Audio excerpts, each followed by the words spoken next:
জনপ্রিয় girl group ব্ল্যাকপিঙ্কের সদস্য Jisu তার ভক্তদের জন্য নিয়ে আসছেন এক নতুন চমক। একটি নতুন গান প্রকাশ করতে যাচ্ছেন তিনি, তবে এবার একা নন, সাথে থাকছেন এক রহস্যময় পুরুষ শিল্পী যার পরিচয় এখনও গোপন রাখা হয়েছে।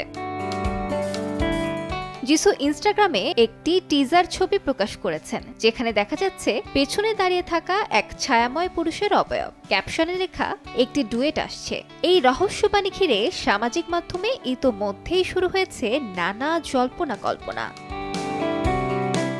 গণমাধ্যমের তথ্য মতে জিসুর ডুয়েট পার্টনার হচ্ছেন জেইন মালিক। তিনি ওয়ান ডিরেকশনের সদস্য হিসেবে খ্যাতি লাভ করেন এবং পরে একক ক্যারিয়ারেও বিপুল জনপ্রিয়তা লাভ করেন। এবার জেইন আর জিসুর ম্যাজিক্যাল ধামাকার অপেক্ষায় ভক্তরা। আলিশা ইসলাম, সময় সংবাদ।